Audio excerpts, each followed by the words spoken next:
Kala itu, pesawat melintasi daratan Afrika. Di antara salah satu penumpangnya ada Habib Quraisy dan ibu tua yang berumur sekitar 65 sampai 70 tahun dengan berpenutup jilbab di sebelahnya. Dalam perjalanan itu, ibu tua menyapa Habib Quraisy dan menanyakan tempat tujuannya dengan menggunakan bahasa Arab yang sangat fasih. "Mau kemana Anda?" tanya ibu tua itu. "Saya akan transit ke Yordan, kemudian melanjutkan perjalanan ke Yaman," jawab Habib. "Asalnya dari mana?"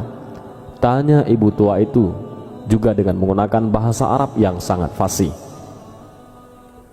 Kemudian Habib menjawab, "Saya berasal dari Indonesia." Karena mengetahui Habib Quraisy orang Indonesia, kemudian ibu tua itu menggunakan bahasa Indonesia dengan sangat fasih. Padahal dari perbincangannya, beliau tahu bahwa ibu tua itu adalah wanita kelahiran Jerman dan warga negara Jerman. "Adik di Indonesia itu dari mana?" Habib Quraisy katakan, "Saya dari Jawa." Tak ubahnya seperti mengetahui sesuatu, ibu tua itu lantas merubah dialognya dengan menggunakan bahasa Jawa, yang dialeknya sangat halus dan sampai-sampai Habib tidak paham dengan apa yang beliau katakan. Habib berkata, "Luar biasa, ibu begitu banyak menguasai bahasa sampai bahasa Indonesia dan Jawa, padahal ibu adalah orang Barat." Ibu tua itu hanya tersenyum seraya berkata, "Alhamdulillah, saya menguasai 11 bahasa dan 20 bahasa daerah."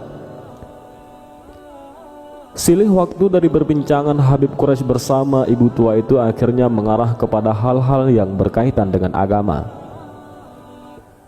Ibu tua itu mulai mengupas pembahasan tentang Al-Quran dengan indah dan sangat mahir.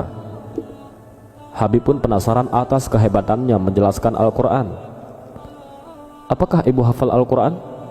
Beliau menjawab, "Iya, saya telah menghafal Al-Quran. Dan saya rasa tidak cukup hanya menghafal Al-Quran, sehingga saya berusaha menghafal tafsir Jalalain, dan saya pun hafal." Tidak sampai di situ saja, ibu tua itu melanjutkan bicaranya. "Namun Al-Quran harus bergandengan dengan hadis, sehingga saya berupaya untuk menghafal hadis tentang hukum, sehingga saya hafal kitab hadis Bulughul Maram di luar kepala. Lantas saya masih belum merasa cukup, karena di dalam Islam bukan hanya ada halal dan haram, tetapi harus ada fadhailul amal. Maka saya memilih kitab Riyadhus Shalihin untuk saya hafal." Kata ibu itu menuturkan pendalamannya tentang Islam kepada Habib Quraisy. Ibu itu kembali bertutur, "Di sisi agama ada namanya tasawuf, maka saya memilih kitab Ihya Ulumuddin. Dan sampai saat ini saya sudah 50 kali mengkhatam membacanya. Karena seringnya membaca Ihya Ulumuddin, sampai pada akhirnya bab Ajaibul Qulub saya hafal di luar kepala." Habib Quraisy kagum melihat kehebatan dan luar biasanya ibu itu. Namun karena tidak percaya begitu saja, akhirnya Habib mencoba untuk memberikan tes dari kebenaran perkataannya itu. Apakah ia benar telah menghafal Al-Quran? Apakah benar ia menguasai tafsir Jalalain tentang Asbabun Nuzul dan Qaul Ibnu Abbas? Setelah melalui beberapa pertanyaan, ternyata benar ibu itu hafal Al-Quran dan bahkan mampu menjawab tafsirnya dengan piawai dan mahir. Ketika Habib mengangkat permasalahan Ihya Mawad yang ada dalam kitab Bulughul Maram, ibu tua itu pun menjabarkannya dengan cukup jelas. Dan ketika Habib membahas tentang hadis Riyadhus Shalihin, ibu tua itu pun menyebutkan sesuai apa yang disebutkan dalam kitab Dalailul Falihin sebagai syarah kitab hadis tersebut. Dan lagi ia menjelaskan masalah psikologi hati berbasis kitab Ihya Ulumuddin pada pasal Ajaibul Qulub. Kembali Habib dibuat terkagum dan heran akan kehebatan ibu tua itu dengan menggeleng-gelengkan kepalanya. Pesawat akan mendarat di airport. Lalu ibu tua itu mengambil tasnya yang ada di kabin.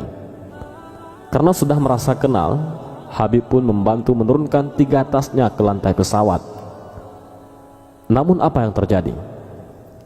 Subhanallah, saat ibu itu menunduk untuk mengambil tasnya, ternyata keluar dari balik jilbabnya seutas kalung salib. Seperti petir menyambar di siang bolong, Habib Quraisy menunduk lemah. Ibu itu pun tersenyum dan berkata, "Akan kujelaskan padamu nanti di hotel." Habib akan transit selama sehari semalam. Begitupun dengan ibu tua itu. Di ruang tunggu dia tunjukkan nomor kamarnya kepada Habib dan berjanji bertemu di ruang lobi restoran. Keduanya akhirnya bertemu. Kepada Habib Quraisy ia mengatakan, "Saya bukan orang Kristen. Mengapa saya keluar dari Kristen? Karena saya menganggap Kristen itu hanya dongeng belaka. Dan kalung ini bukan berarti saya Kristen, tetapi kalung ini pemberian dari almarhumah ibu saya." Ia mengatakan bahwa ia telah mempelajari Kristen, Hindu, dan juga Islam.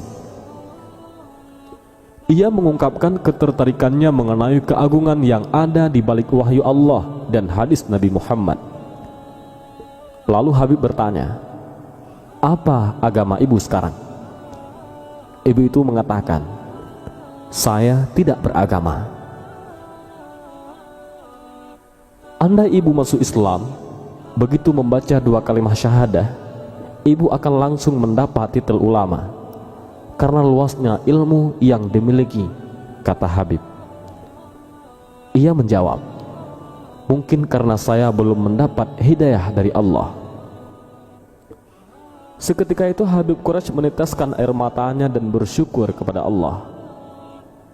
Bagaimana orang seperti dia yang sudah hafal 30 juz Al-Quran dan hadis-hadis belum Allah izinkan untuk beriman kepadanya, sementara kita tanpa usaha apapun telah dipilih oleh Allah untuk menjadi seorang muslim? Adakah yang tahu betapa mahalnya hidayah? Setinggi-tinggi ilmu, seluas-luasnya pengetahuan, sedalam-dalamnya pemikiran, dan sekuat-kuatnya hafalan 30 juz Al-Quran dan hadis tidaklah mampu menggapai hidayah. Karena hidayah itu adalah datangnya dari Allah. Sebagaimana hambanya masuk surga karena rahmatnya, tidaklah cukup hanya menghafal Al-Quran dan hadis. Demikianlah kisah luar biasa ini. Semoga kita dapat mengambil ikhtibar betapa bersyukurnya kita dianugerahi iman dan Islam.